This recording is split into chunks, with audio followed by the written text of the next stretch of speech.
What is up, everybody? Welcome in to another edition of the Pattison Sports Show.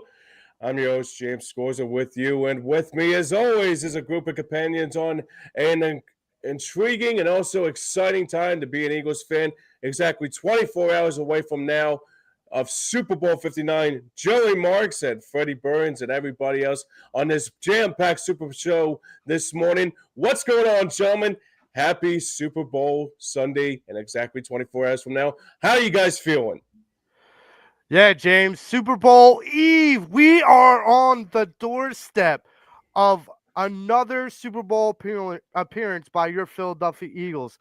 I got chills. I am so on the edge of my seat ready.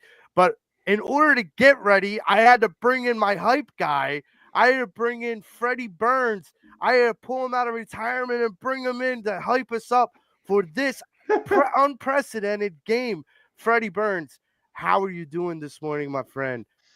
Oh, I'm super excited. Super excited. Pulled my block numbers for the pool I run last night. Kind of just trying to get everything ready to go.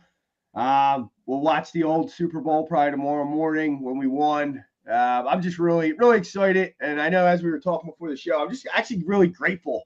I'm hyped, but I'm grateful that, to be able to be in two Super Bowls in the last 3 years and just be in contention is a blessing, really. And it's awesome to be an Eagles fan right now.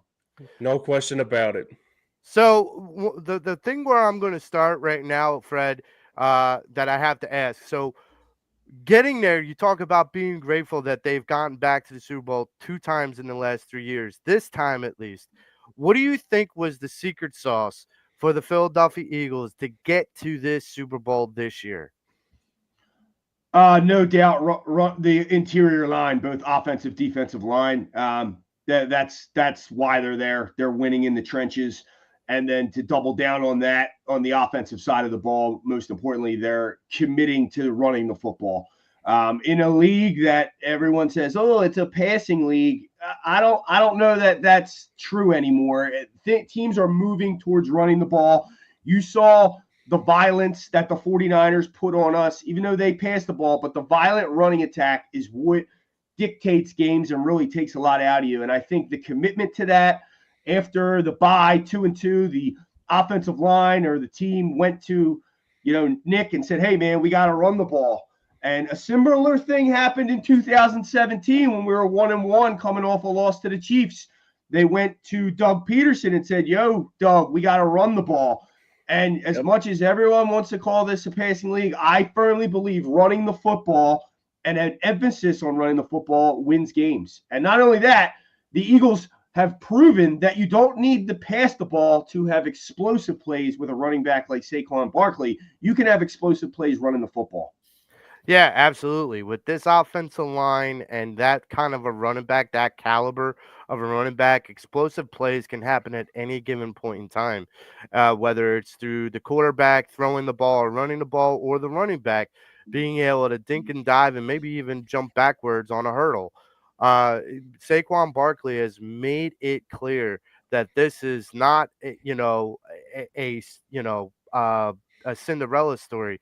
This is a coming to fruition story, and he made the run game relevant again in the NFL. I gotta ask, so Fred, leaning into the rosters between the Eagles and the Chiefs, diving right into the Super Bowl, like who do you think has the better advantage and why? I don't know that it's necessarily an advantage. These are both, the Chiefs are the number 1 seed, the Eagles are the number 2 seed. So both rosters are pretty good. I think we're nitpicking if we try to say there's an extreme weakness on one end or the other, because I really don't think there is. But if I have to pick one, I would say the Chiefs offense is not, they're kind of middle of the pack as far as points per game goes. They've had their struggles. But they also have the better quarterback. So for me to say that, and you turn it around, I mean, not that Jalen Hurts is a bad quarterback. He's a top quarterback too, but like you're going to take Mahomes over Hurts. So matchup-wise, I think it's pretty even. If there are some key matchups in there that you'd like to see, like obviously the Eagles have Jalen Carter, who's been an absolute beast in the interior there. But then the Chiefs got the all-pro center Creed Humphrey, and interior-wise, they've been going up against Chris Jones all year in practice. So it's not like they've been like going up against a slouch either. So Right. Yeah. I think, the matchup stuff is going to be very fun to watch and very intriguing. You got Justin Reed, who, they like to use in blitz packages, but he also covers the tight end. So like that Dallas Goedert, Justin Reed matchup is very intriguing to me. I don't know that there's an advantage one way or the other. I just think, I guess now coming back, the Eagles' offensive line would be the advantage over the Chiefs' D-line if I had to pick, but it's not like a layup either. Right. So I love you, Fred, but I would be remiss if I didn't kind of put this out there. There's something I brought up with James before you came on that I wanted to point out to the audience here. Now, many people may or may not know some of the relationship between me and Fred. Now, before I lost my sight about a little more than 3 years ago. But prior to me losing my sight, the last time I actually had sight, I was on a trip with EOP, Fred, Big Al, and Joey Sheeran, and with Philly Sports Trips, and we went to see the Yankee Phillies game in New York. On the way home, me and Fred, on the bus, they had playing the Super Bowl, the year in the review, the 2017 Eagles, and Fred was a big Carson Wentz fan, and and we sat together, and Fred, said to me, Joe, we're gonna miss him. We're gonna miss him. Like that, we're missing out on. And I said, I'm not worried. And he expressed, look, I am a little worried because he is such a talent. And I'm like, okay, now let's fast forward to now. The Carson Wentz that we had in 2017, the iconic shot of Nick Foles holding the Lombardi Trophy and Carson Wentz in the background. Think about it. We have Carson Wentz as a backup in a Super Bowl where the Philadelphia Eagles are playing. That's a good omen. My feeling is Carson Wentz being in the background only kind of, puts more of that good juju into this game. I know he'll never touch the field. I know Patrick Mahomes will play until his legs fall off. But my question to you is, does Carson Wentz ever figure it out enough where he does kind of bring it back to fruition? And can the Eagles take the momentum of what Jalen has done? So I'll go more to the Jalen side. Jalen Hurts has grown exponentially as a quarterback. And I'm not saying you don't think he's a good quarterback, but what do you think is the X factor that Jalen needs to do in this game to outplay Patrick Mahomes? Because he did it in Super Bowl 57.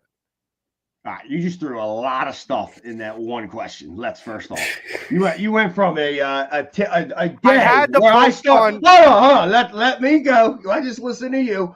All right, so I started drinking beers probably at like 10 a.m. that day. All right, you're talking about a ride home from New York after we lost to the Yankees. I don't even remember that conversation, Joe, but I will say it lines up with how I feel about Carson Wentz. So it's definitely accurate. I'm not saying it's not. I love Carson Wentz. That year still is the greatest I've ever seen as a quarterback play I've ever seen from a quarterback. So I just want to – I've never seen a quarter – even Jalen's year in 2022, I've never seen a quarterback as a Philadelphia Eagle play the way Carson Wentz played in 2017. With that said, we don't miss him. The mobility was clearly a factor, and him playing without weapons year after year in a bland, stupid offense under Doug Peterson almost had that guy seeing ghosts. I mean, he took a team, put him on his back. Remember when we went 5-0 down the stretch to get into the playoffs with freaking Greg Ward as your number one receiver? Right. It was very bad, and I think they ruined him. At the same time, he played for the Rams a few years ago. He got in, he threw 4 touchdown passes in the game. He looked awful for the Chiefs against Denver, against Sean Payton. I don't think he's ever going to get back to that. No, I think mobility was a big part of Carson. Now that brings me right into Hurts. Mobility is also a big thing for Jalen Hurts. And being able to run the football and stay healthy is a huge part of the offense. And this is a credit because I love this offense. I love the fact that we run the football with the quarterback and the running back. It's old school. And I think the flack Jalen Hurts takes for not having the passer stats is unfair. I mean, that's not what he's asked to do, and that's not the offense they're running. And I think when called upon, he's able to make throws and move the ball down the field through the air. The only question mark is when Todd Bowles dials up the blitz. And that has shown that Hurts has not been able to adjust to that. Now, we saw that week 3 against the Tampa Bay Buccaneers. I was hoping we didn't play Todd Bowles. What do you think Steve Spagnuolo is going to do? He's going to go find that tape, and that's what he's going to try to match. So that would be what it would take is what are the Eagles going to be able to do to stop that? But Hurts is a top 5 quarterback in the league. I don't understand the criticism because he runs the ball. Like, because it's not the pretty quarterback you're used to seeing. So now you're going to hate on it. He wins. He continues to win. And, I'm a big fan of his leadership as well. They say stoic, but he stays even keel. And I think that's a big help for this team that he is like that. So to kind of go right off of the Jalen Hurts thing, let's say the Eagles and Jalen Hurts wins, because Jalen Hurts is the first Philadelphia Eagles quarterback to go back to the Super Bowl. No other Philadelphia Eagles quarterback has ever gone back, has appeared in the Super Bowl twice. And so here's my question. If Jalen and the Eagles were to pull it off, more Jalen, where do you rank Jalen in top quarterbacks of the Philadelphia Eagles history? I mean, you kind of have to go one, don't you? I mean, I don't know. That's a tough thing to say because McNabb had a long career and longevity of doing this. So, like, it's very easy. Like, even when Nick Foles won, it's very easy to be like, oh, Nick Foles is the GOAT. But then you go 3-4 years, you realize, okay, Nick Foles is good, but, like, he's Jekyll and Hyde. You know what I mean? Yep. So, like, Hurts has consistently put on a good record with the Eagles. We have consistently got there, but, like, the following season, he could never have that career again. Like 2022, the way he threw the ball in that Super Bowl, we haven't really seen that. And if it's trajectory, you really don't know. But it's really hard for me to say. But a lot of people would say, you have to say one because he's won. He's going to 2 Super Bowls. He's won 1. And just because he's done it through his legs instead of his arm doesn't mean he's not a good quarterback. So I would immediately say 1, but then you really don't know what the future holds. Yeah, it's kind of 1 with like a question mark, and it's not an asterisk, but it's a question mark because you still have to. It's not greed. It's wanting to see, like you're saying, whether there's consistency down the road after it. And hold on, just to play the other side of it, there's also the other side of it. Like what Philadelphia Eagles quarterback has had this amount of weapons ever in the history of the franchise? And, then you can make the case for a Donovan McNabb because really he didn't have any weapons. Like it was garbage outside of Brian Westbrook, the 1 TO year, but he didn't even have TO through the playoffs. So, you can easily make that case too. So that's another like a hole you can throw in the argument. Right. And I've said this before, and I'll say it again. Like I understand that argument, but what I would say is I'm not going to hold it against Jalen because Howie Roseman did his job. Like, well, you're not holding it against Jalen. You're more propping up the other guys. You're more taking a shot at Reed and Banner. For thinking, hey, we're going to be like the Patriots and have Deion Branch and Troy. Yeah, right. But not realizing that Donovan McNabb is not Tom Brady. Right. So, I think the Eagles realize Jalen Hurts is not Pat Mahomes. You can't roll with just average to above average receivers. You have to put stars around him. But to Hurts, it's not a knock on Hurts, but to your question, it is a knock on your question. Who's the greatest Eagles quarterback of all time? Right. So let's get down to brass tacks. Super Bowl prediction. What's your Super Bowl prediction? Dimes, what's going on, brother? I haven't seen my man. I don't think I've done a show since I've done a post game with Dimes. I think I might have done a pregame Sixers with you in preseason. That's the last show that I did, and my has that train fell off the rails. Well, what's a Sixer? I don't know what that is. Yeah. I hate them. Dimes, I hate them. We're not going there today. We're not going there, folks. Sorry. So, Fred, it's brass tacks time. Give me your prediction for the Super Bowl. I think it's going to be lower scoring than people expect. I think the over-under is like 49. And I essentially think the Eagles' offensive line is going to beat the Chiefs' defensive line, as talented as they are. So you want me to give a final score here in a W? Yes. I'm going to go – and Super Bowl MVP. Okay. I'm going to go 24-19 Eagles. We're going to have some missed extra points with Harrison Buckner. And the Super Bowl MVP will be Saquon Barkley. Nice. All right. 60 seconds on the clock, Fred. You're my hype guy. Give me your best speech for the Philadelphia Eagles fans listening. I gotta have a couple beers in me before I do this. I understand that. You should have told me this. I would have had a Bloody Mary before the show. I understand that. I mean, I don't know what you say there. Like, we do what we've been doing all year long. Don't go away don't get all pass happy. Run the damn ball. Win up front. And as Dickerson said, choose violence. We have to be the more physical, violent team. In 2022, Isaiah Pacheco was a violent runner. And I think that dictated the game. Even though we were up 10, it was too pretty. And we need to be the violent, more physical team to win this game. Choose violence tonight or on Sunday, and we win the Super Bowl. Love it. Fred, I want to thank you for joining us, my friend. It's always a pleasure talking to you. We love you. We love your family. Take it easy and hope to talk soon. Appreciate you, brother. Go Birds. Good seeing all you. Go Birds. Go Birds, man. And now we like to welcome in our football guru. We go from our hype man to the football guru, Christopher Shannon, a.k.a. Dives. I had to get the guru on, man, and I'm so glad you got back to me and you were able to make it on. What's going on, brother? What's going on? So let's get right down to it. What do you think what do you think the secret sauce has been this playoff run for the Philadelphia Eagles to get them back to the Super Bowl for the second time in 3 years? I think you start with the coordinators, personally. That's my take. You look back at last year, and my, oh my, what a difference 12 months can make. I mean, Kellen Moore was sensational, calling his best game against the Commanders.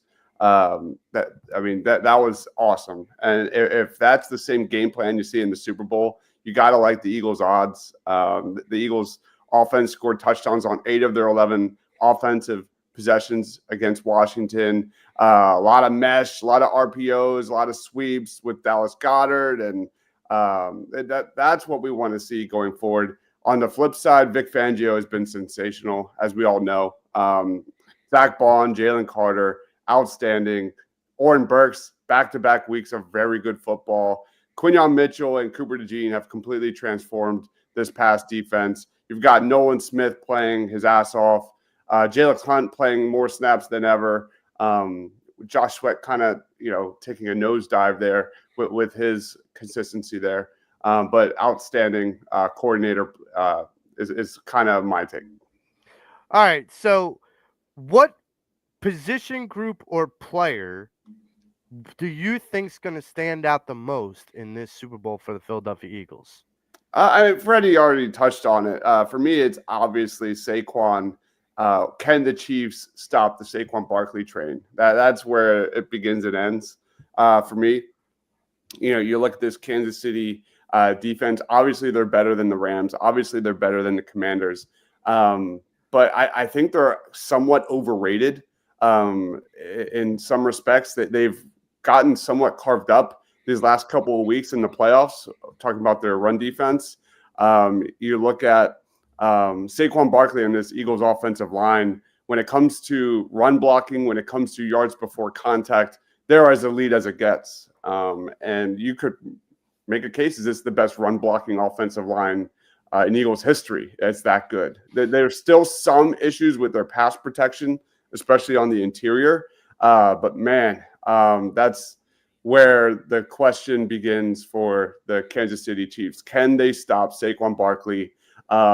His explosiveness, his ability to dominate inside and outside. There's no doubt, at least initially, the Chiefs are going to want to try and stack the box and take out Saquon and make Jalen Hurts beat you with his arm. But we've seen how many teams, countless teams, do that and fail. That kind of exposes you on some regards. So that's number one.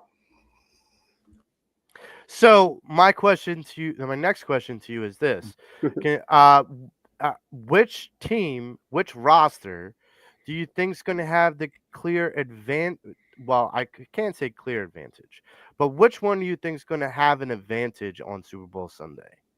I mean, it's like going into the playoffs with a hot goalie. At the end of the day, the Patrick Mahomes variable is very real. His numbers haven't been very good this year. They're not as great as they usually are, but they're still very strong. And at the end of the day, it scares the hell out of me. I'm not going to lie.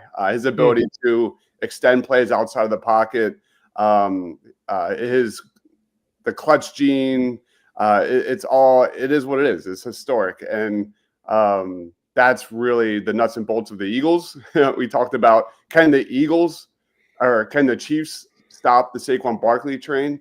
For the Eagles, the question is, can the Eagles stop the Chiefs on early downs? I think that's where the secret sauce is for a Super Bowl for Philadelphia begins. The Chiefs struggle on third and longs. Their success rate drops significantly if you can get them into those third and longs. This is an offense that is going to dink and dunk all the way down the football field. Get ready to see a lot of 15, 18 play drives from the Chiefs. And that's going to be allowed from Vic Fangio. He's going to want to bend, don't break. And which team kind of makes mistakes the most is going to take the L. One matchup to watch there is Jawan Taylor. He's one of the most heavily penalized offensive linemen in the NFL. I think he has 17 penalties on that right tackle side. And he goes up against Nolan Smith. And that's a huge matchup in favor of Philadelphia.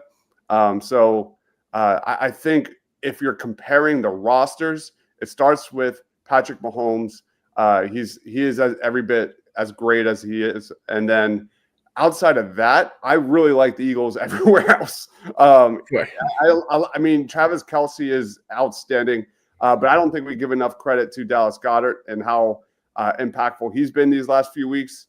I don't see any other position for me. I mean, Travis Kelce is better, and I like their tight end too behind Kelce a lot more than I like Grant Calcaterra.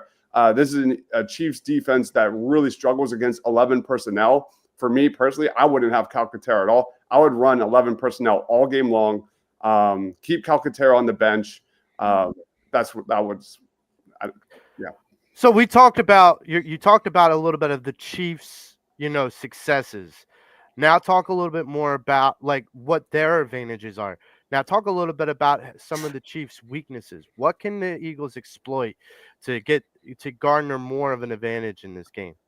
I kind of touched on it. I honestly think this is a low key. I mean, outside of Saquon Barkley and the Eagles winning in the trenches, I'm an old school football guy. Football was always won in the trenches, and I like the Eagles' advantage there, both on offense and defense.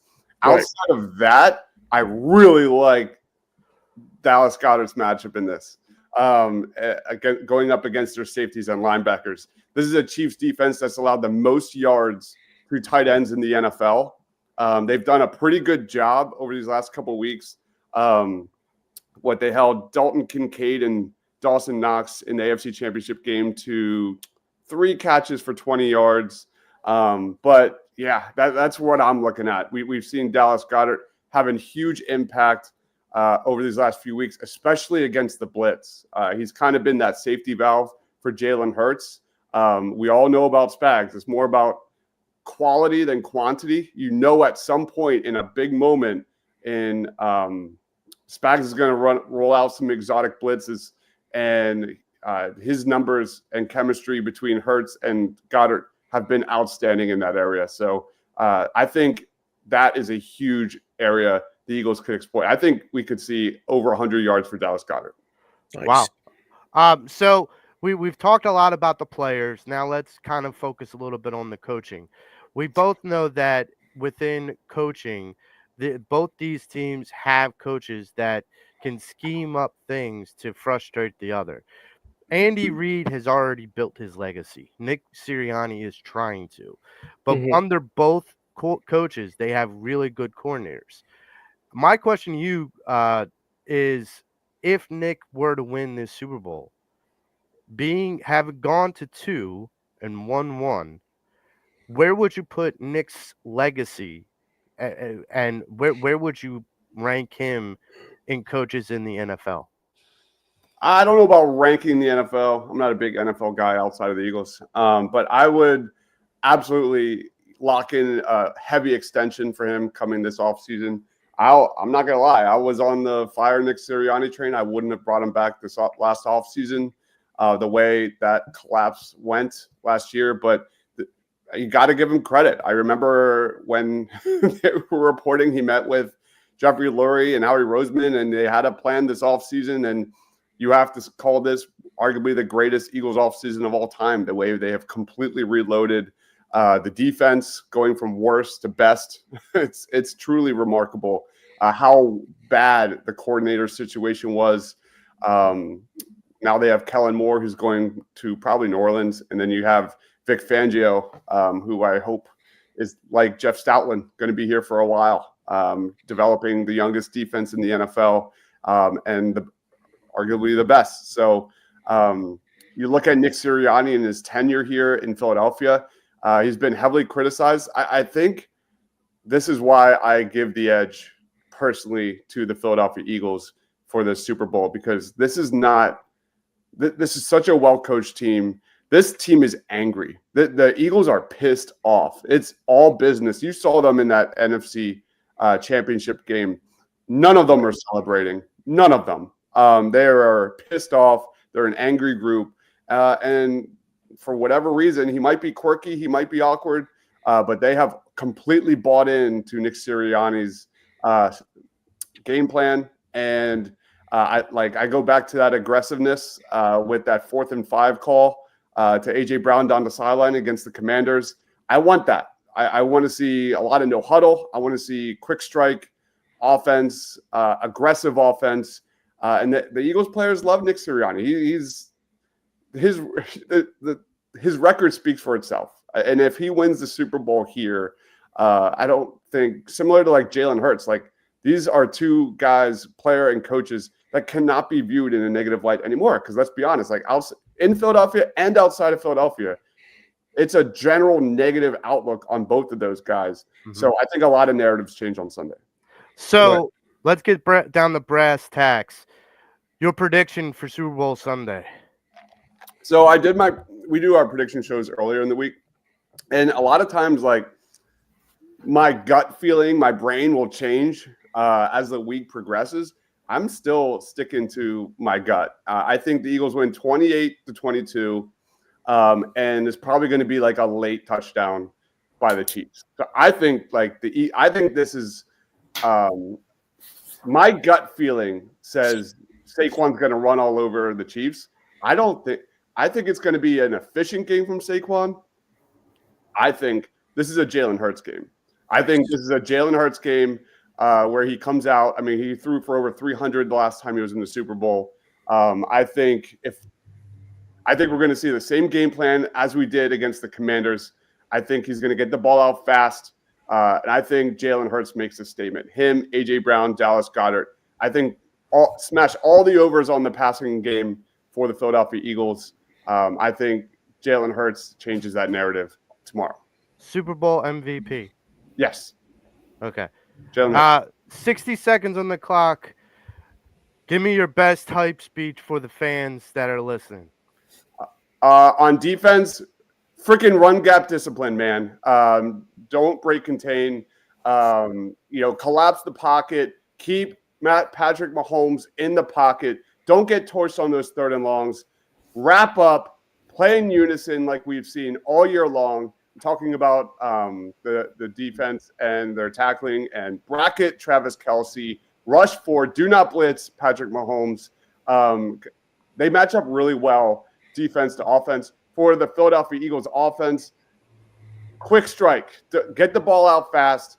Get Saquon involved early. Get Devontae involved early. More mesh, more sweeps, more creativity on offense. Run Dallas Goedert. I want to see Kellen Moore get into his bag early and often for 4 quarters. The one thing we're not talking about enough is we have killed this Eagles offense for not scoring in the first quarter. The Eagles offense is averaging over 12 points in the first quarter these last 3 weeks. That's more than double they had averaged during the regular season. March down that football field, put points early on the scoreboard, and don't even make the refs and the Patrick Mahomes thing a thing. Put them away early, and let's have fun Sunday night. Love it. This is why I call him the football guru, folks. This is why I do it. And where can people find you, Chris? All right, Party on Broad. I do daily shorts on the Eagles. Haven't been doing much Sixers coverage lately because I'm just. We're not going there. We're not going there. But I also cover the NFL draft. If you like that, I've done all my positional rankings. I'm working on my big boards now, mock draft, you name it. It's all out there. Senior Bowl winners on offense and defense. I also do Eagles pin pool. We'll be live for halftime and post game tomorrow. I do multiple shows there a week as well. So check that out. Cool. Where can people find you on social media? Mr. Crockpot. There you go.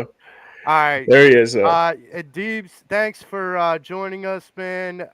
Really appreciate it. Absolutely. Thanks, buddy. See you guys. And I want to tell everybody, just as one of our sponsors of the show, when your Philadelphia Eagles win the Super Bowl, when you could go visit our sponsors over at rallyhouse.com and go get your official Philadelphia Eagles championship gear. Tell them more about it, James. Yeah, you know it, Joe. And today's show is sponsored by our friends over at rallyhouse.com. Rally House is the number one place to go for all things Eagles merchandise, from jerseys to hats, and even more so Super Bowl merchandise if they win it tomorrow. But don't worry, they got you covered just in time for game day. And this is something that you'll mostly enjoy.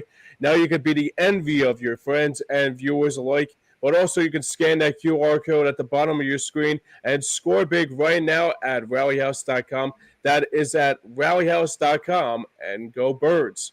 As we continue this subject here, we are now joined by our good friend from Philly Press Box Radio, the one and only Jim Chet Chesko. How you doing, Chet?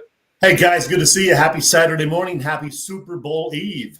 Happy Super Bowl Eve. And Chet, thanks for joining us. Look, I go from the hype man to the guru to the godfather.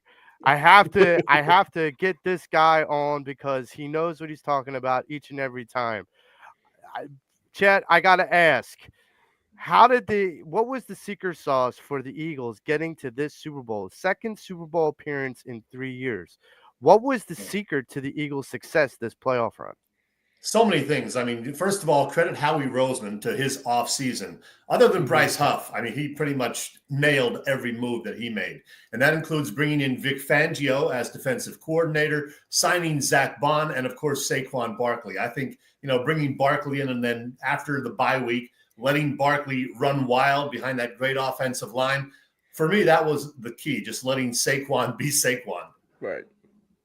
Yeah, okay. So my question to you is, where do you think Jalen Hurts is going to rank if the Eagles were to win the Super Bowl in all-time Philadelphia quarterbacks history? He's the only Eagle quarterback to make it back to the Super Bowl.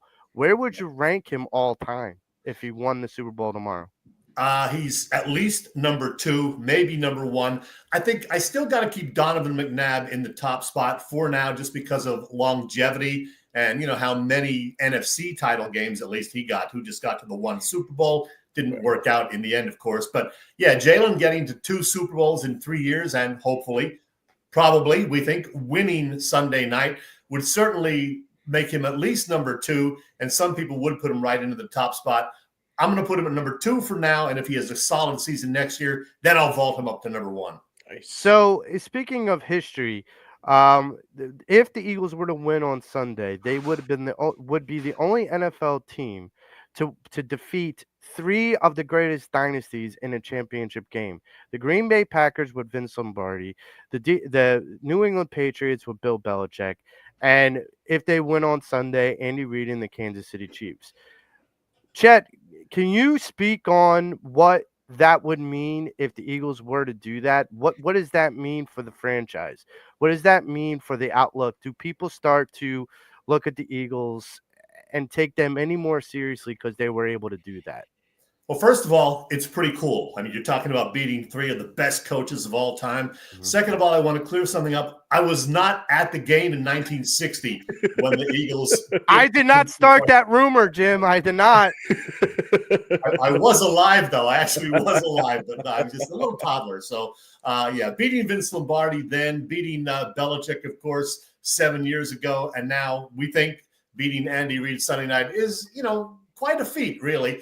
And, I mean, just what the Eagles have done over the last 25 years, all the playoff appearances under Andy Reid, that one Chip Kelly one also, and then, Nick and his predecessor. So it's been a pretty good 25 years, certainly, for the Eagles. And if they can, finish off this trifecta and defeat Andy Reid, their former head coach, Sunday night, it would say a lot about just the quality of the franchise. So speaking of Sunday night, how do you think these 2 rosters measure up to one another? I think they're pretty darn close, actually. I think if you go position by position, the Eagles would have the edge. You would still give, Andy Reid the edge over Nick Sirianni as head coach. And, of course, you got to give Patrick Mahomes the edge over Jalen Hurts. Even though Mahomes had basically a lackluster year, he still lost, 2 games? And, he's in the Super Bowl again, trying for a three-peat. So I will give Mahomes the edge there. I saw somebody gave the Chiefs offensive line higher grades than the Eagles offensive line, which I think is nuts. Granted, the Chiefs have, an all-pro center and a very good offensive line, but the Eagles are at the top of the heap right there. Otherwise, I think the Eagles are clearly in front at all the other positions. D-line, running back, certainly with Saquon, and the receiving core, just what the Eagles can do. The Chiefs have a bunch of good receivers, and that Travis Kelce guy at tight end. The Eagles have a couple of great wide receivers, and Dallas Goedert having a terrific playoff run and should do well Sunday night. So I think the Eagles match up extremely well and do have the edge at most positions overall. Which position group do you think is going to stand out the most for the Eagles during the Super Bowl?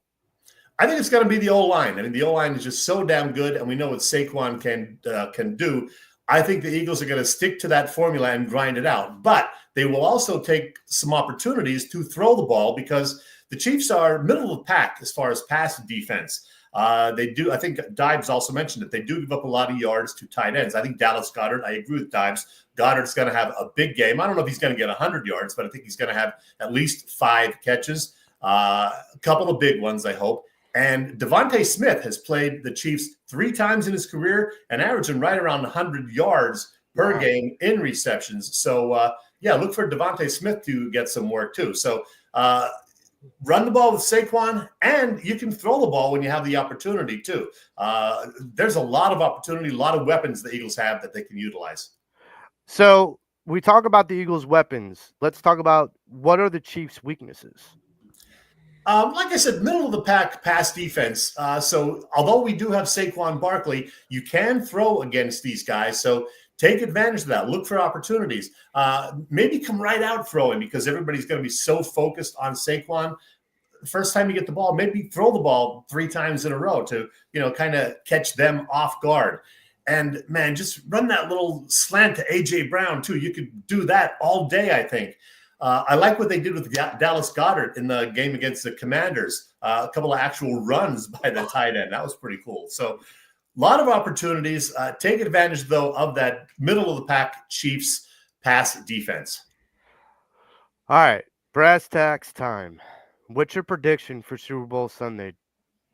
I made the prediction on Wednesday on our show, Philly Press Box Radio, Wednesdays, 7 p.m., by the way. I said Eagles 31, Chiefs 27. Now, in retrospect, that might have been a little high. I think it might be a little lower scoring than that. It would probably be closer to the over-under, which I think is 48.5 to 49.5, depending on where you look. Yeah. So I'll stick with my prediction, though, that I made the other night, 31-27 Eagles. Who do you think is going to be Super Bowl MVP? I think it's going to be, I was going to say Saquon, but you know what? I think it's going to be Jalen Hurts. I think he's going to have a breakout game. They are going to take advantage of those opportunities to throw the ball. I'm going to agree with Dibes and say Jalen Hurts. All right, 60 seconds on the clock. Give me your best hype-up speech for the Philadelphia Eagles fan base. I've never given a hype speech before, but I'm going to wing it right here. All right, guys, it's Sunday. It's Super Bowl 59. You were here 2 years ago, different location. Didn't get the job done 2 years ago. This is the year. We got a tough schedule next year, so let's get this one, put it in the bags. Second Super Bowl win in 7 or 8 years. Do this job. Run the ball when you can. Throw the ball when you can. And don't let Mahomes beat you. Tackle, tackle, tackle like you've been doing all season. Win this game. Let's have a parade on Broad Street Tuesday, Wednesday, Thursday, whenever they schedule it. Go Birds! Jim, where can people, wait, Chet. Where can people find you on social media, and where can they find your show? Well, because I'm old, most of my stuff is on Facebook because that's where us old folks are comfortable. So, yeah, Chet Jim Not Chesko the only one, Chet. on Facebook, along with our Philly Press Box Radio page. That would be the best spot. I do post the shows on X, the former Twitter, also. And I think on there we are Press Box Guys, and I'm Chet Jim or something or other. I don't even know. But look up Chet Jim Chesko. You will find me. Where's Philly Press Box Radio at now? On X, it is Press Box Guys because somebody hijacked our Philly Press Box Radio sign in a couple of years ago. Damn people. I hate that stuff. Unbelievable. Oh, and our shows Wednesday, 7 p.m. on both YouTube and Facebook. And this coming week, we have Brian Cameron, who was a blogger, hosts a show of his own. And we'll have an interview with the great Jason Stark, also talking Phillies baseball. Wednesday, 7 p.m. Eastern time, folks. The pitchers and catchers soon. Yep. Before I let you go, Jim, I wanted to ask you, we got the announcement a couple days ago. The great Eric Allen is going into the Pro Football Hall of Fame.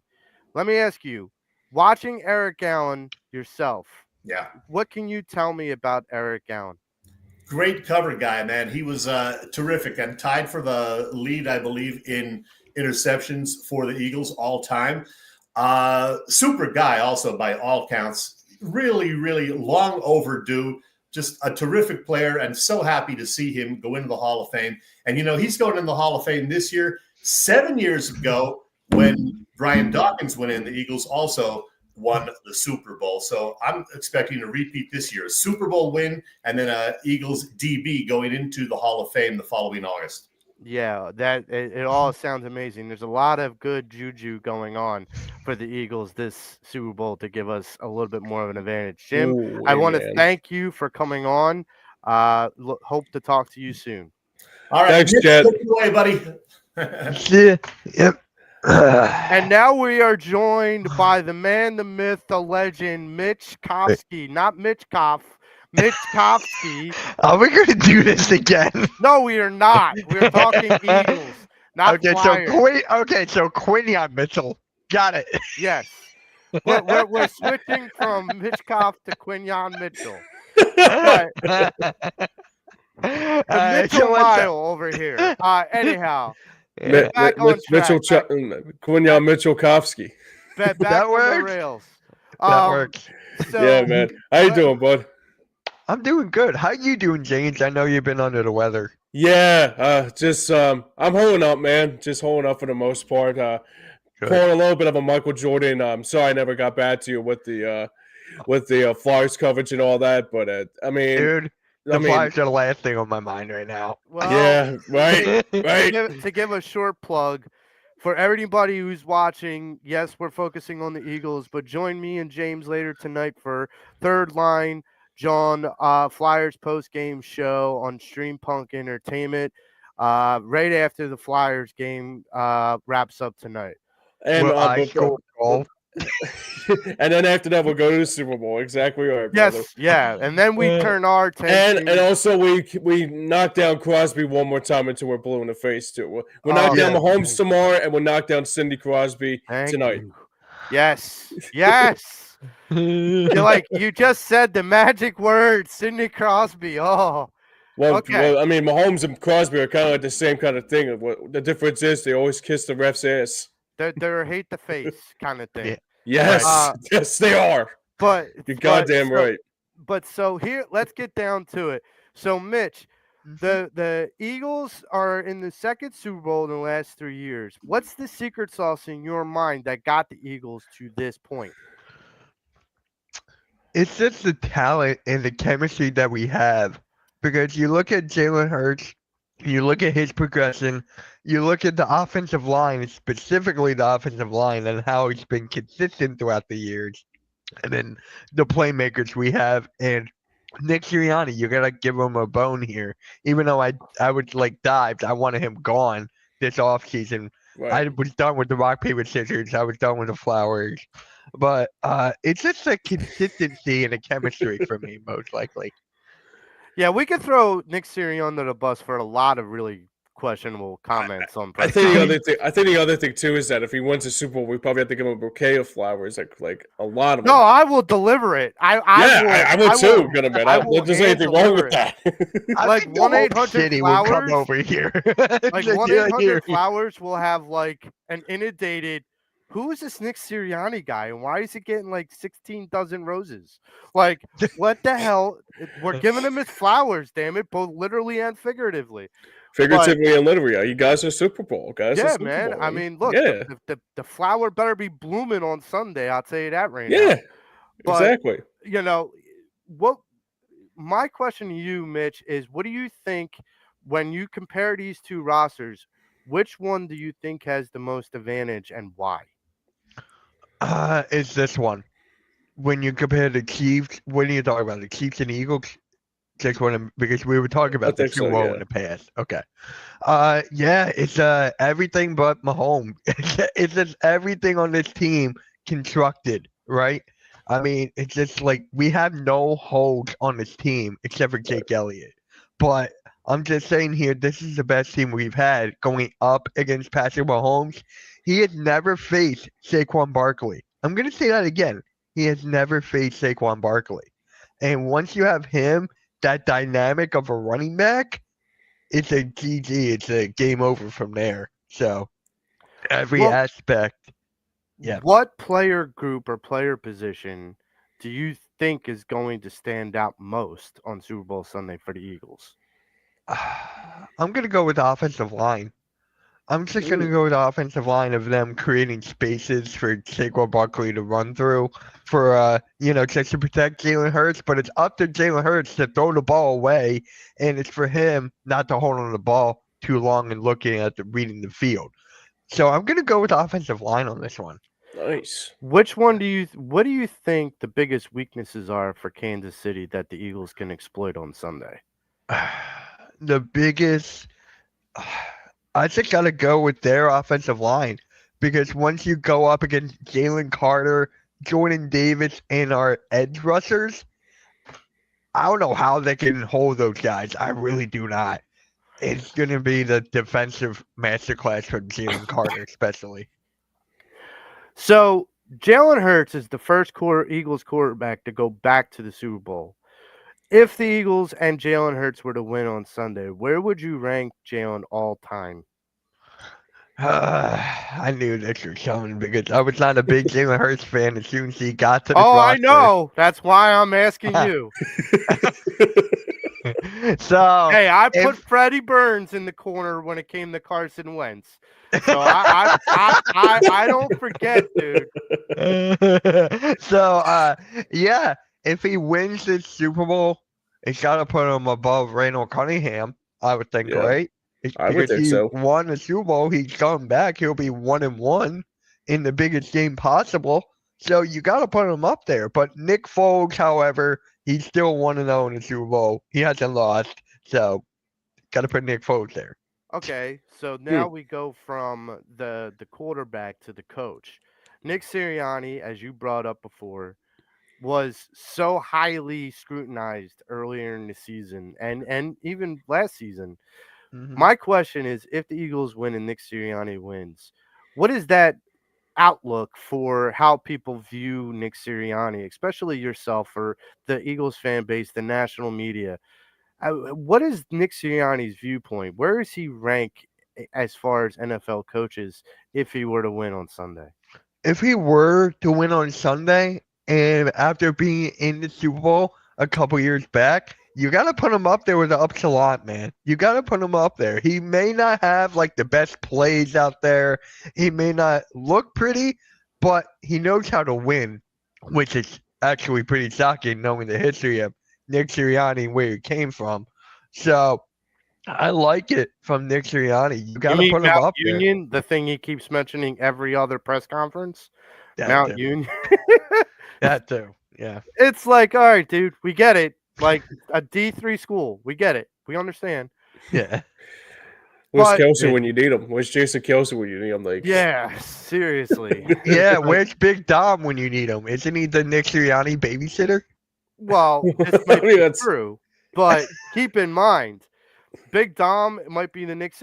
Listen, Big Tom's been around for a long time, going Yeah. back. I don't even know how long he's been around. since Andy Reid, actually, I Yeah. believe. So Right. here's the thing with Big Dom. The way that I've always viewed it is people are like, "Oh, he's Nick Sirianni's babysitter." No, maybe he's everyone else's bouncer. Maybe because Nick Sirianni's such like a passionate guy, they're like, "No, Right. no, no." It's like the Secret Service, like, "No, no, no, no, no, no. You can't go near him. Mm-mm. No, he's too crazy. Nope, you can't go near him. No." So, that I think is the reason. I don't think he's babysitting anybody. I think Dom's like, I'm scared to death of that guy. I'm Right. like, and for a guy who had to deal with Andy Reid and Chip Kelly, especially Chip Kelly, who's a freaking lunatic. And congrats, I guess, on getting the Vegas job, if you want to call it that. I feel sorry for Mark Davis. Not. Yeah, seriously. I'm a Michigan fan, so I'm just like the You're worse kind of the relieved. better. Oh, you're just like, get him out You're of like, here. yay! Anyhow, It's a huge sigh of relief for you, man. yeah, Yeah. seriously. Yeah. But so it's time for brass tacks. Eagles, Chiefs, Super Bowl Sunday. What's your prediction? So I made my prediction last Monday. It's pinned on my Twitter, so everyone can just go and look. I got Sure. the Eagles winning 28-21, and my MVP is Saquon Barkley. Nice. All right, 60 seconds on the clock, Mitch. Give the Eagles fans the hype speech that they need to hear from you. It's now or never. This is our best shot to win and the start of something great. Like the dynasty, you look at the contracts we have for these guys, you look at the young guys, you look at Jalen Hurts and what he has done and how he's progressed throughout the years. It is now or never. And Jake Elliott, do not miss a kick, even though we're 5-0 with you missing a kick. Yeah, I'm not welcoming that. I'm not welcoming a missed kick. I'm I not don't want welcoming him. it either. I'm not welcoming it either, Joe. I will recap something for everyone who's listening. So here's some good juju that's going on for this game. Yeah. Number one, Carson Wentz is a backup quarterback in a Super Bowl where the Eagles are playing. The last time that happened, the Eagles raised the Lombardi Trophy. That's number one. Number two, the Eagles are not just coming back to redeem the story of losing to the Chiefs 2 years ago. They're coming back to redeem the story of losing in 1980 in New Orleans in the Super Bowl against the Raiders. That is something that is there. They are trying to exorcise those ghosts. The other situation that is very prevalent is that this team overall is the better team than the Chiefs from top to bottom. Mhm. But this, you know, this Super Bowl is going to be the identifier for the legacy for both Jalen Hurts and Nick Sirianni. I am a firm believer of that. So there's a lot of good juju going on. Oh, and Jim mentioned it the last segment. The last time a DB went into the Hall of Fame for the Eagles won a Super Bowl. Yep. So, there's a lot of stars aligning. And, the part of it is that I'm looking forward to. Yes, I agree that this is an angry team for a lot of reasons. But you're going to disrespect Saquon Barkley and put him in third place in the MVP and not even give him a first place vote? Okay. Now, I mean, I'm sorry, but Now you just woke up the beast. yeah, now You just just woke fucking up the ran. beast. Yeah, and that's a shame. But Mitch, before we let you go, where can people find you? Where can people listen to you? Yep. Yeah. Appreciate you guys having me on. Third Yeah, time man. this season. I love hopping on, talk about Mitch Cobb, Quinion Mitchell, just like all that. But yes, you can find me on YouTube at Mitch Topsy, Hardcore Sports Network, Hardcore Play and Rewind. We actually have a gaming channel right now that actually has movie podcasts, and we have a show at 12 o'clock called the Hardcore Play Podcast with our guys, Austin Hamill and Art. So those two guys are the hosts. They're killing it. Uploaded Diablo 4 challenge video, so that's up there on the channel. Eagles content, Stream Punk Entertainment. My Eagles content is gonna go over there from now on. So Cool. So that's Fly Yes. Like Cool, an man. Eagle. Fly Like podcast. an Eagle. It's gonna be every Friday now. It's gonna be every Friday at 4 p.m. moving from Thursday to Friday. Because I feel like with Friday, I feel like more energized because the game is about to come up, and then I can talk about the whole week, even though it's the off season now. But yeah, Hey, we Nice, still man. got one more game. The way we One ain't in the more? off Yeah. season yet. We got I one just- more. I just picked the wrong time to move my show from Thursday to Friday. Well, this is the thing, and this is the way I kind of put it, is Yeah. that I love that we come on and they're able to talk birds the eve before the Super Bowl because it gives me that. It's like I said to James earlier before we came on. I'm like itching. I'm itching to get into this game. But we want to thank you for coming on, of course. Check out Mitch. Where can they follow you on social media? You can follow me at Mitch Topsy on Twitter and Facebook. I'm starting to use Facebook a lot more now. So People coming back to Facebook. I like it because I'm on Facebook too. It's not just for old people, Jim. it's Not just for old Hey, look, people. I still got it. I still have it. It's still there. We want to thank you for joining us and go Birds. Talk to you soon, my friend. All right. Thank you, see brother. you guys. Let's go Birds. Yep. Go Birds. Bitch. Come on. All right. We got one more to go. I think this was a jam-packed show, and we still got one more guest to get to. Yes, we do. But James, before we get to him, I want to get your opinion. Like, what is the vibe? You're a younger person than most of the people that have come on for the most part. What has been the vibe in your heart? Seeing 2017, seeing 2022, and now seeing it again. Like 3 Super Bowls, technically 4, I guess. I'm not. Were you born 2004 or? yeah, I saw 2004. Yeah. Okay. So 4 Super Bowls in your lifetime. I mean, That's got to be amazing to you as a passionate Eagles fan. It never gets old. It never gets old because you think about the time. I mean, like you just brought it up. Like when I was like 10 years old, obviously when I was like only a young buck, like seeing the Eagles go to the Super Bowl in Jacksonville in 2004. Um, I remember when they first won it in 2017.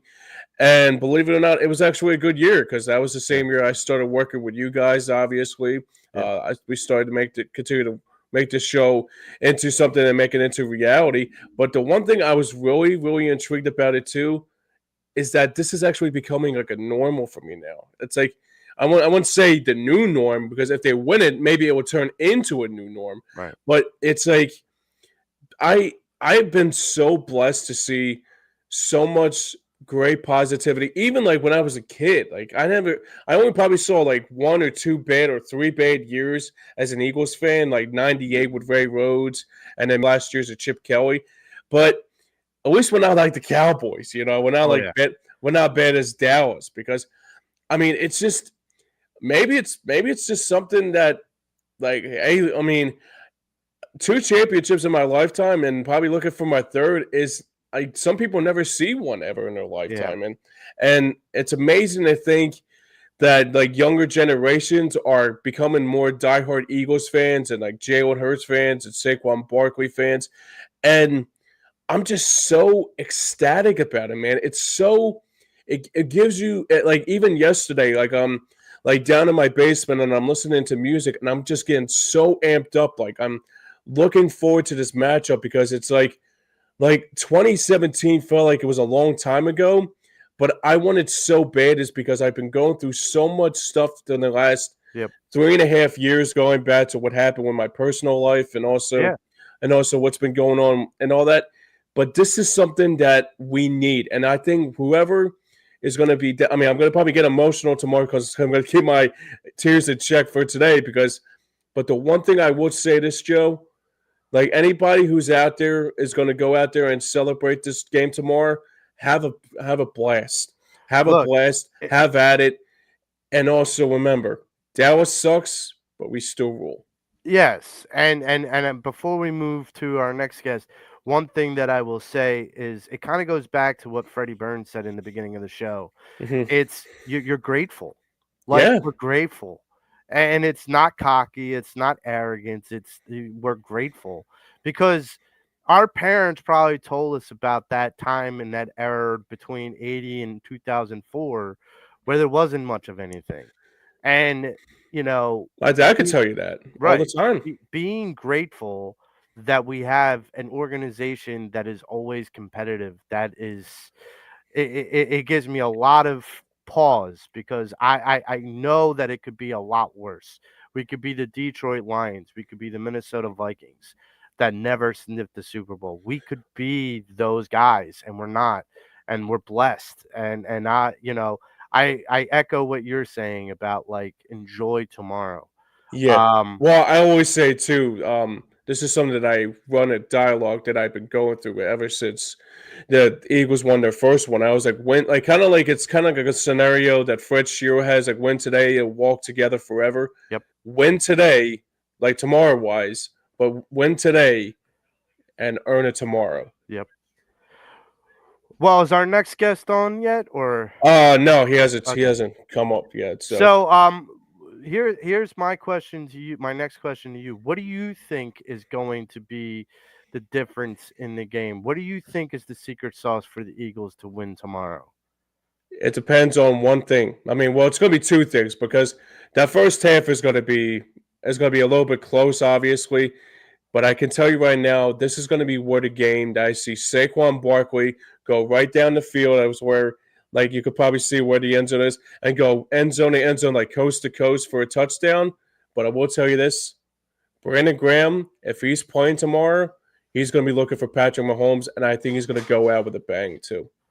Well, as far as I heard, he's on the 53-man roster for the month. Nice. This is starting to. This is just.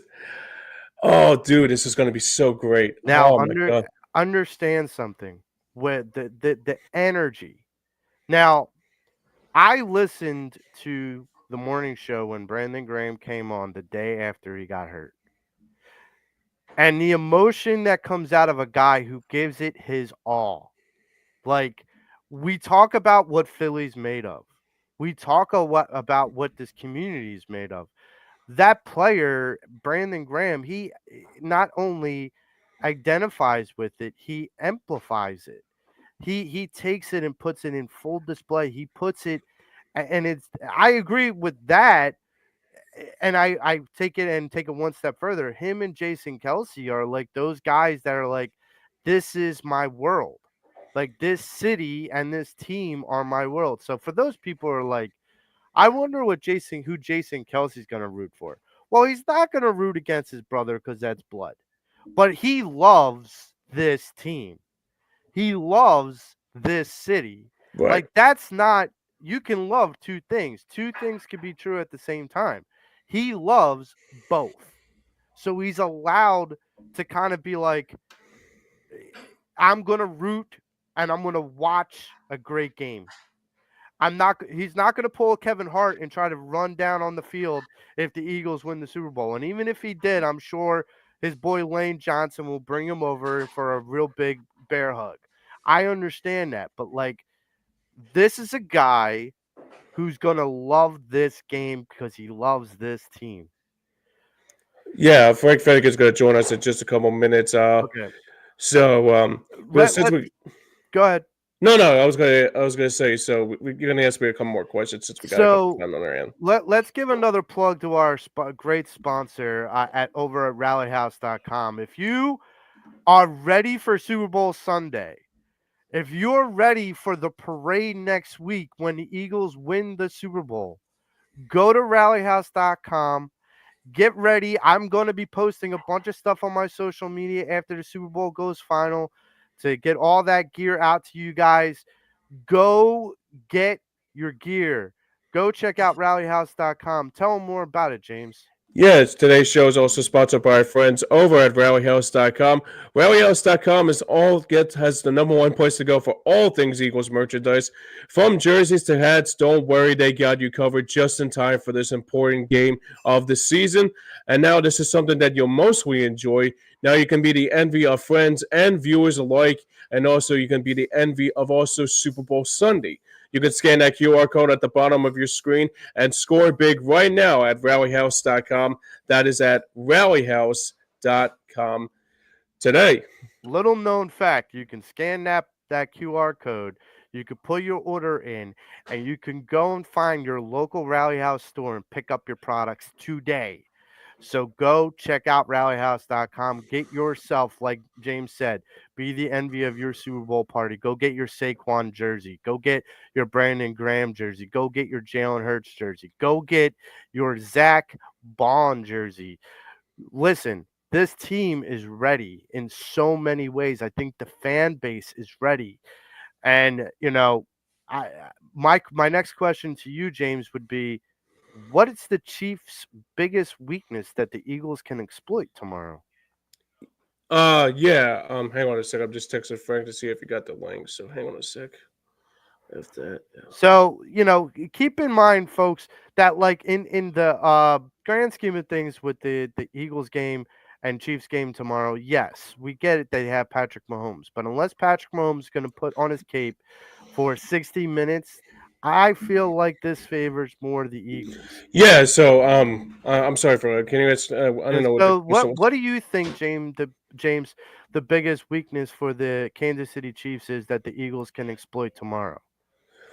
Well, I mean, it's one of those things that maybe the one thing that the Chiefs can do could be a little bit of a factor is that if they could find a way. I mean, even like I think Freddie Burns brought it up is that Todd Bowles is like tape with when he was trying to do, and probably see what Steve Spagnuolo would do with that defensive front. But for me, it's that they only got one. Like even you brought it up before the show, is that they only got one guy in Patrick Mahomes, while we got like 4 or 5 other guys on that defensive front that he's got to stop. I mean, somehow in some way you got to give the Eagles credit. And also Vic Fangio credit on what he's been trying to do with the style of defensive play. And for me, I mean, other than they got Joy Karlaftis and also Chris Jones on that defensive front for the Chiefs, I mean, that's about it. I mean, I'm not saying it's not going to be a blowout, God forbid, but at the same time, it's going to be one of those games that I would have expected that.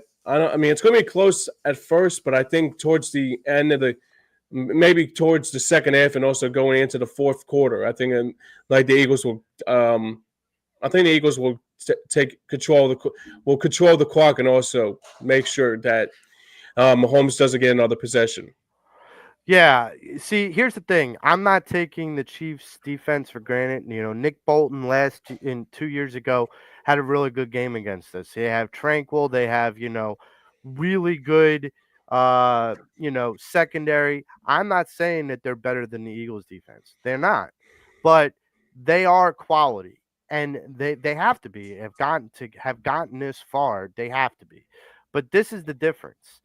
Is when Patrick Mahomes drops back, he's going to be looking at so many hungry defenders breathing down his neck. Not to say that Jalen's not going to have that same issue, but the difference is Patrick Mahomes is going to hand it off to Isaiah Pachenko, and Jalen Hurts is going to hand it off to Saquon freaking Barkley. Right. That's going to be your difference maker. Not to mention, and this is something that has kind of been brought up about the Chiefs' offensive line. Yes, they have Chris Humphries as their center, and yes, they have a decent offensive line, but their biggest weakness is that interior guard because they had to move their interior guard to the tackle spot. Now that interior guard's a little weaker. Where's the Eagles' biggest strength? The interior defensive line with Jalen Carter, Jordan Davis, Milton Williams. This is a situation where I've even heard rumblings that Brandon Graham might line up as a D tackle on Sunday. So you have to understand the defense for the Eagles is prepared. Yeah, Frank just checked in. He says he can't sign into the link, so I guess I could I could text him directly if that's. I mean, Well, I mean, so what do we do?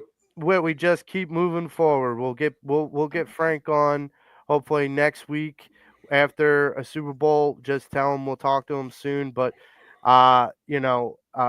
here's my thing, James. We're gonna sit here and we're gonna wrap the show. I'm gonna throw the rest of these questions at you, and I want you to just kind of give me your best analysis. All right.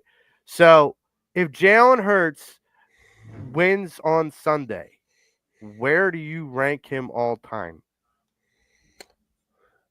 I gotta say he's probably up there with probably with the all time greats as Eagles quarterbacks. You think about, I think he's one of those guys that you get to put up there, maybe with Norvan Brocklin, maybe Randall, maybe. I mean, Donovan was good, but the only problem was he turned the ball over too much, though. So for me, I got to put him as number one. If he wins the Super Bowl, because this is something that's more iconic more than anything, Joe. That Randall. I'm not Randall. I'm sorry, Jalen rather. Going to a Super Bowl in a matter of a 4-year span, 2 years in a matter of 4 years.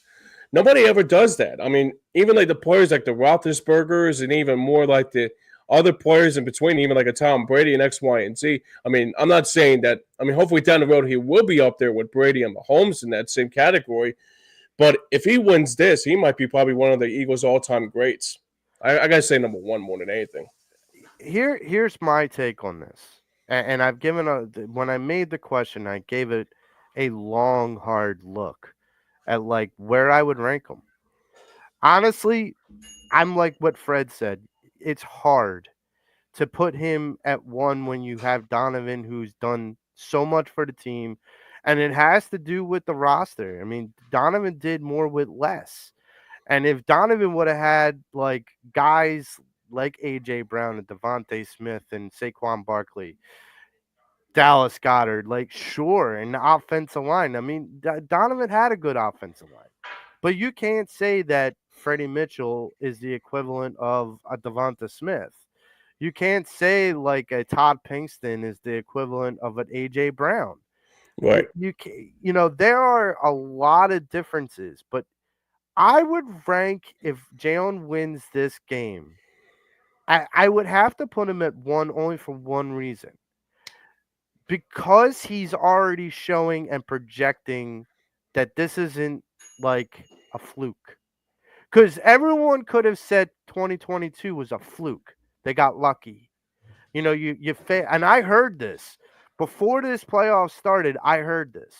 Oh, you faced the Giants team that would just barely crawled into the playoffs in 2022, and you faced the Niners team that was on their fourth string quarterback.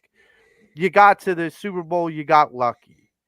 Okay, we walked into that. Fine. We still lost, but Jalen outplayed Patrick. We already know that. So we know that Jalen can play up to and exceeding the level of Patrick Mahomes in the big game. We know he can do that. We also know he can beat Patrick Mahomes because he did that last season. Now, here's where I go, okay, the projection of what he's going to be is that this, and I'm not saying the new norm, I'm just saying the projection of what he could become, this team could be, with AJ having an extension, with Saquon being here for the next 2 or 3 years, with Devontae being here for the next 2 or 3 years. You know, you and this offensive line pretty much being here for the next 2 or 3 years. Here's where I'm saying that the projection of this particular quarterback, I don't feel like this is the last time we're going to see him in the Super Bowl. And I know you can't ever take it for granted because it's tough to get here. But I didn't think he would get here this quickly. I didn't think he'd get back here this quickly, I should say. So That's where I'm at too. That's the thing I took out of it too, because like the way he's been, like the way he became, like only getting back to a Super Bowl in a matter of 4 years. I mean, I don't think anybody has ever done that. It's tough. I mean, yes, It's you hard. have It's tough outliers. to do. Yeah. You It's have really tough to outliers do. like Patrick Mahomes and Tom Brady. You have guys Joe Montana. You have outliers that buck that system. I understand that. But when you look at Philadelphia and you look at some of the struggles that this team has had in its franchise history, we only have one Super Bowl we can speak of, you know, like one championship. This is the thing, is that with the Eagles going forward, my feeling is if Jalen wins tomorrow, it's not going to change who he is going forward. We thought this when he got paid. Oh, it's going to change him. He's going to be now it's going to be the Carson Wentz effect all over again.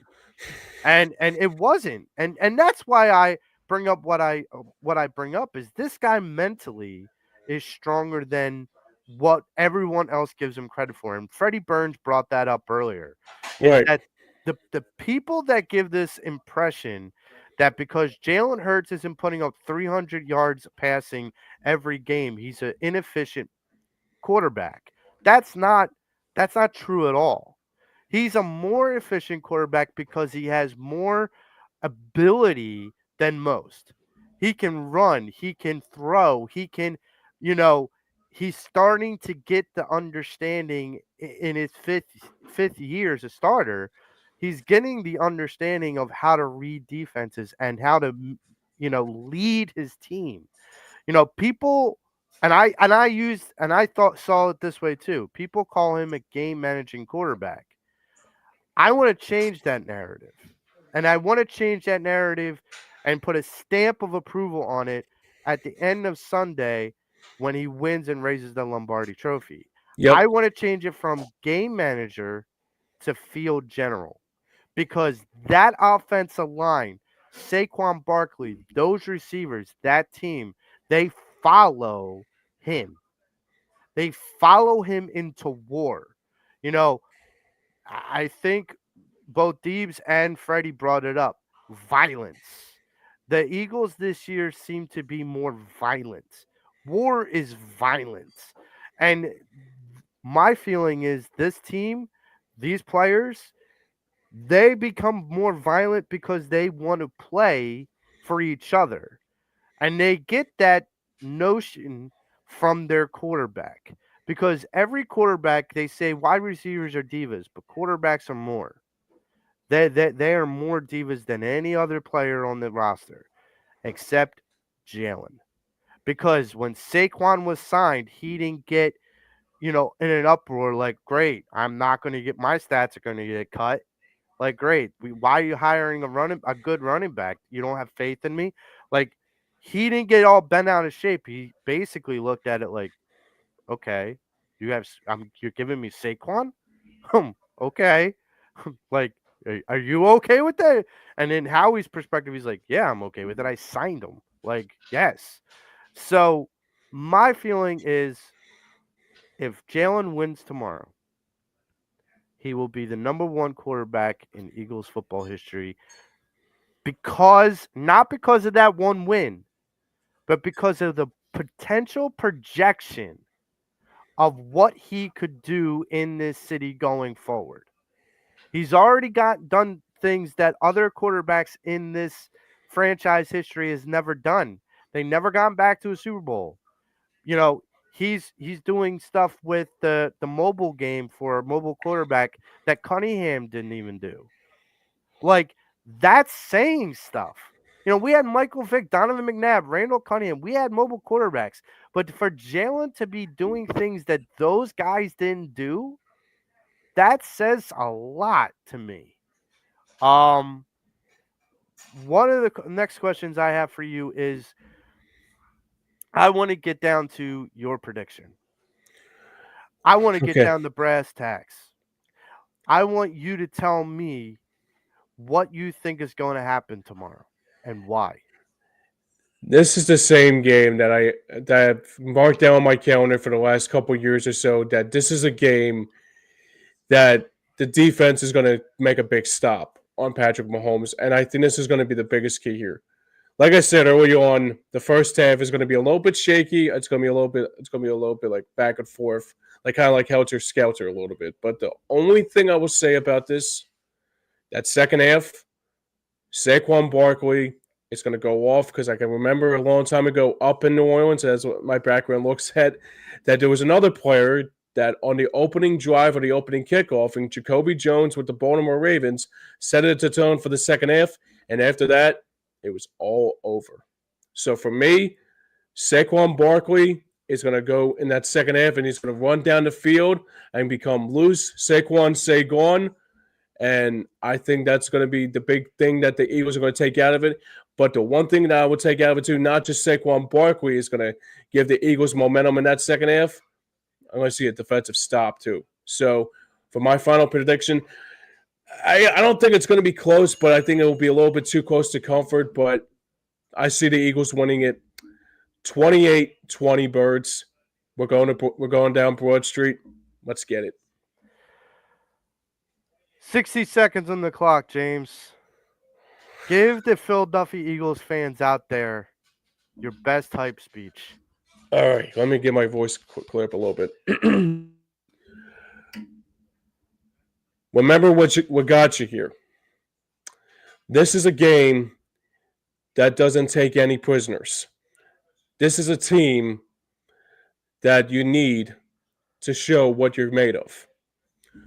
This team is one of the teams that I always want to hear you guys hear about every single week as one of the juggernauts in the league.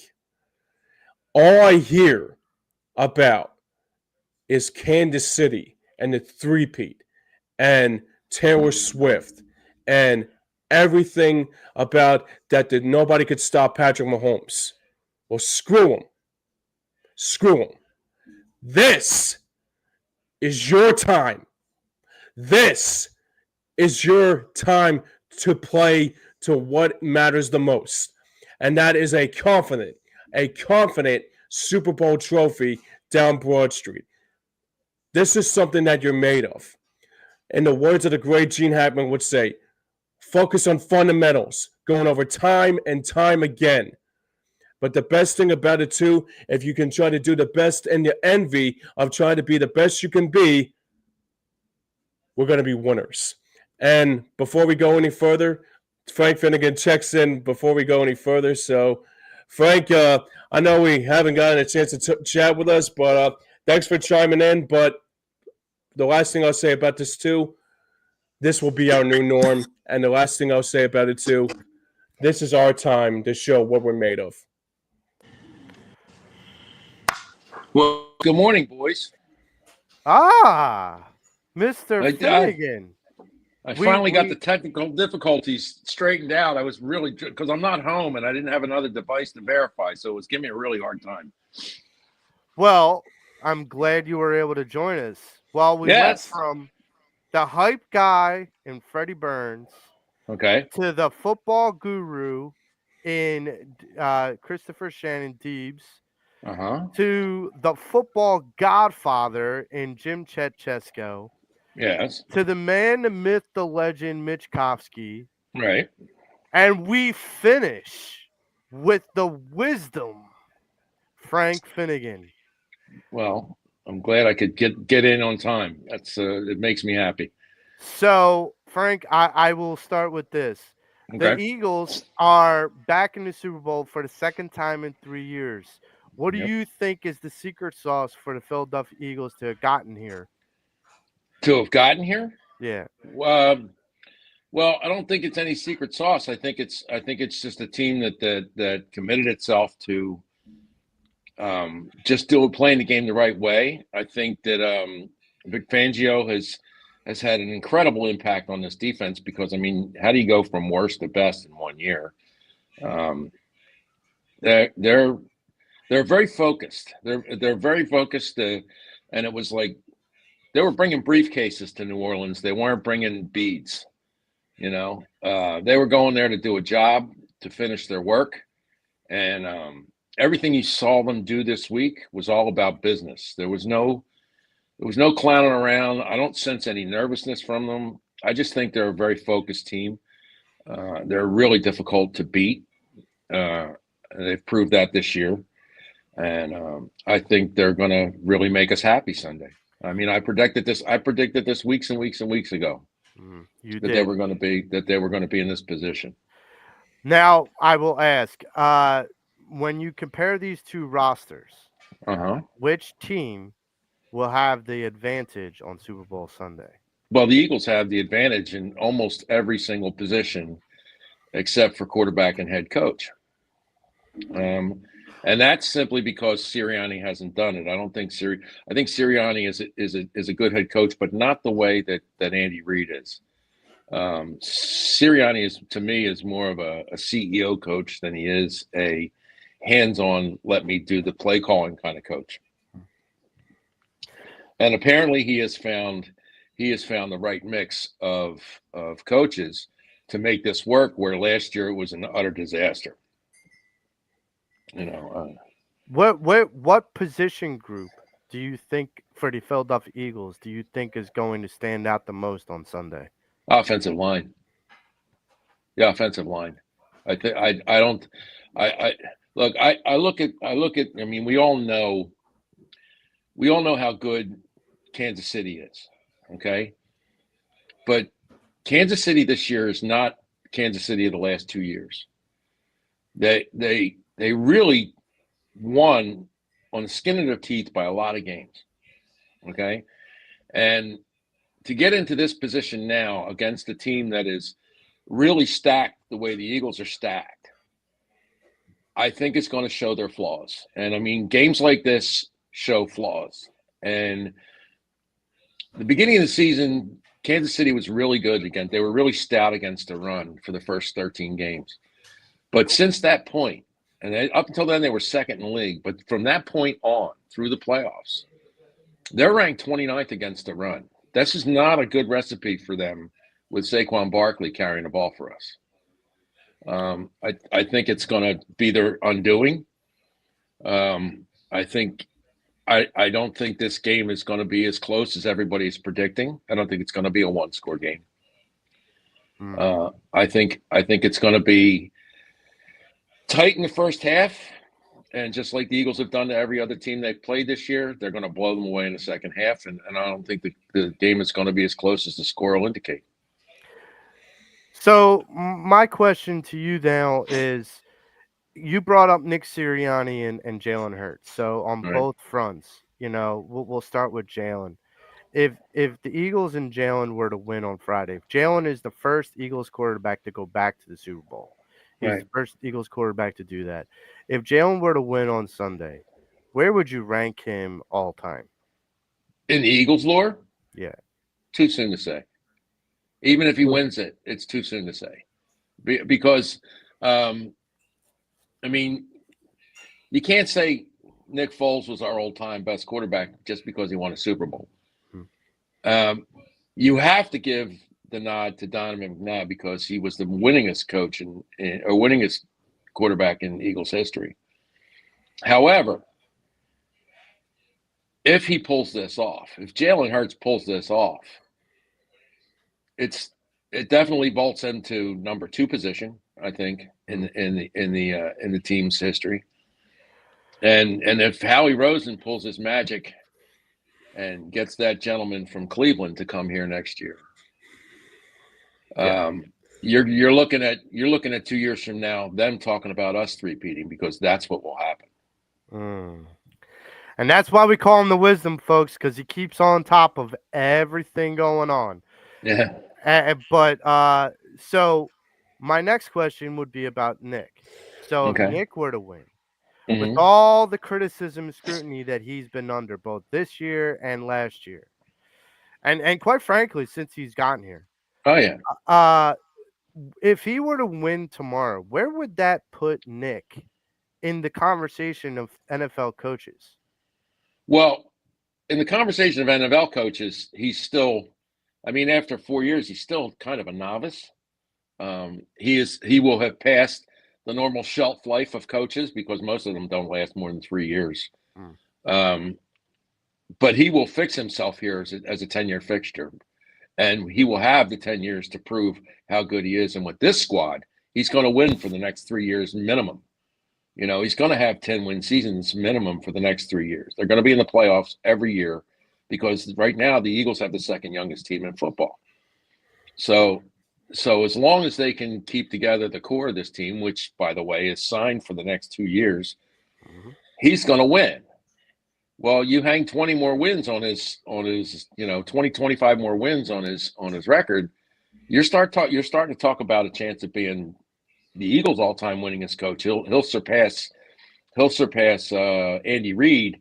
He has to be here that long, but I mean, Nick's doing a damn good job of being a team manager more than he is a head coach. I think they just get the right people in there, and he lets them do their job. The players just absolutely love the guy. I mean, they'll run through walls for him. So really, that's the bottom line. The people outside the organization look at it and go, the guy's just a knucklehead. And he does act very knuckleheadish at times, but the team has his back. They love him. And I mean, that's half the battle. If you have the locker room, it's over. It doesn't matter what we think. It only matters with the 53 guys in that room. So let me take the focus even further out and the lens even further out. So if the Eagles were to win tomorrow, they would be the only NFL team to defeat 3 huge dynasties in championship games. The Vince Lombardi Packers, Right. Bill Belichick Patriots, and if they Right. win tomorrow, the Andy Reid Kansas City Chiefs. My question to you, Frank, is as a person who's watched the Eagles for your entire life, knowing that that's the type of history that the Eagles can make tomorrow, what is your impression of that? Like, what do you take away from that? Well, I mean, that's not the only thing that's going for him, Joe. If the Eagles win tomorrow, that will mean that Jalen Hurts is the only quarterback who lost his first Super Bowl and came back to win one. Okay, this would be unbelievably historic in the 59 years of Super Bowl play. That's not true. Lenny Dawson lost his first and came back and won, and so did Bob Greasy. But that's been since the 70s, since the early 70s. So it's been 50 years since somebody has tried to do this. Right. To knock off another dynasty That would be incredible. And That would be amazing. to knock off Andy Reid being part of that dynasty would be that's cherry on the top of the ice cream for me. I mean, I love Andy Reid and what he did, but man, oh man, to knock him off, be the guys that knocked off Belichick, Reid, Lombardi, that's pretty good company. Yeah. That's pretty damn good company. And it really vaults a guy like Jalen Hurts into. I mean, they're going to have to stop asking questions about him because I don't know why anybody does. All the kid does is win. Yeah. So, it's a big game on a lot of levels. Not just this year's championship. I mean, it definitely. I think they're going to knock them off anyway. To be honest. So speaking of winning, there was news that broke later in the week about a gentleman by the name of Eric Allen being inducted into the NFL I was really happy to see that. Pro Football Hall of Fame. I want you to take a couple minutes, Frank, and talk to the audience about Eric Allen and what you remember most about him. What I remember most about Eric Allen was in my life, he was the first shutdown corner that I remember the Eagles having. Now there were guys before Eric Allen who were excellent corners and safeties. I can't remember the names off the top of my head, but Brookshire in his day was a shutdown guy, but that was before my time.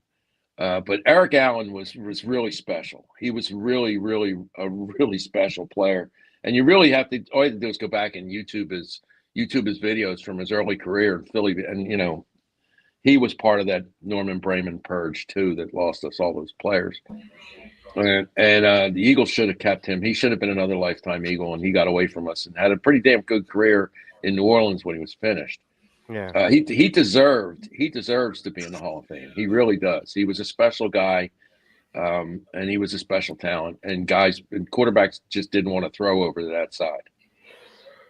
So, getting down to brass tacks, Frank, Super Bowl Sunday. Give us your prediction on what you think is going to happen. Well, first, like I said, the first half is going to be tight. There's going to be a lot of scoring in the first half, believe it or not. I think both teams are going to, pull their wrinkles out and try and get ahead of the other team. I think halftime you're looking at like 17-14 score, with the second half being dominated by the Eagles. And I believe the final score of the game is going to be 34-24. But it won't be close. I think they're going to win by 2 scores. I don't think Kansas City has played any team this year that has the caliber of players that the Eagles have. And last time I checked, you don't win Super Bowls on myth. When the Eagles the last time the Eagles won the Super Bowl, they were playing a guy that if you had 1 score left to go, Brady was going to beat you. Well, they beat him. Mm-hmm. A player is unbeatable until somebody beats him. And I think the Eagles are going to hand Patrick Mahomes a loss on Sunday, and I don't think it's going to be in doubt. I don't think we're going to be biting our nails. I think it's going to be quite comfortable, to believe it or not. Although I know that's going against everybody else's projected wisdom in this, but it's just the way I see it. It's the way I feel about it, and the Eagles have dispatched some really good teams. Like Baltimore at home. Who the hell goes into Baltimore and does what the Eagles did to Baltimore? Nobody. I just watched the game that the Eagles played against Kansas City last year with a definite deficient defense, and they beat Kansas City in their home field. How many teams have beaten Kansas City at home in the last 5 years? You can count them on one hand. Mm-hmm. The Eagles are not afraid of Kansas City. They don't fear them. They don't buy into the myth, and they're all business. I think this team is going to roll this team. I don't think they're going to leave anything in doubt. There's going to be nothing. When the game's over, the Eagles are going to wind up taking the refs out of the play. There won't be any discussion about the refs calling this game because I don't think the Eagles are going to leave any doubt. I think they're going to beat them, and it's going to be no doubt about it. Who's your Super Bowl MVP? Saquon Barkley. Saquon's going to drop a deuce Sunday. Ooh. So 60 seconds on the clock, Frank. Give the Eagles fans out there your best hype up speech. Oh, best hype up speech. I'm not good at hype up speeches. I'm really not. I don't do hype up speeches. I just know that I've never felt more confident about a team going into a Super Bowl than I do about the Eagles. And it's time for Jalen to get his due. It's time for Saquon to get his due. It's time for people to stop talking about Nick Sirianni. It's time for Howie Rosen to get his due. This is a big game. We need everybody's support. Let's go. EAGLES Eagles. Let's go, boys. Let's go. Well, thank you, Frank. So before we wrap up, I'm going to give my prediction about things and kind of tell you guys how I feel like it's going to go. So I've looked at this game from many different angles. And I've heard a lot of different people's opinions, and I've heard everything from they're going to blow them out by 20 to they're only going to win by 3. And my opinion is this. I don't think it's going to be a sweat. I kind of agree with Frank. I do think that it's going to be a closer score. I think it's going to be a 2-score game. I don't think it's going to be a 14-point or 15-point game. I think we're looking at like a 9-point W or a 9 to 11-point win. But I think nothing will be in question. I mean, I think this Eagles defense is so disciplined, so ready for this moment. And there are guys, and it was brought up earlier, there's so many pissed off guys that are in that locker room that were here 2 years ago that had that wrong color confetti falling on their face. And it sometimes can be the biggest motivator. It can be when failure happens, it can be the biggest motivator for you to come back and fire on all cylinders, to take it to another gear. So the question has always been that has been posed. Why do you think when people choose Kansas City, why do you think Kansas City is going to win? And the same response has been given. And no one's given a right-minded answer other than this because they have Patrick Mahomes. Okay. Smith. I understand they have Patrick Mahomes. Here's the problem, though. Unless Patrick Mahomes goes out there and runs for the single game record for rushing, it doesn't matter. Because if he throws the ball, I know he can throw the ball, but the thing is that it takes 2 parts to complete a pass, the throw and the reception. There's Travis Kelce, but we're going to zero in on him. Do I worry about Xavier Worthy? No. Do I worry about Juju Smith-Schuster? No. Do I worry about Miko Hardman or any of these other guys? No. I don't, because Patrick Mahomes could put them in a good position, and I don't take them for granted, and I don't take them lightly. But what I do know is one thing.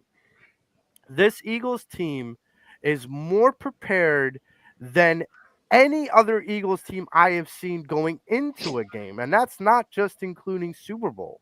Now, listen, the reason why I'm teetering between 9 and 11 points is because Patrick Mahomes in the Super Bowl is 3-1 when he's down by 10 points or more. He's 3-1. The only loss was against Tom Brady and the Tampa Bay Buccaneers. Right. The thing that the Tampa Bay Buccaneers did is once they got up on them, they didn't relent. This Eagles defense, this Eagles team cannot relent. I don't think they will. My Eagles prediction for the Super Bowl is going to be 35-27.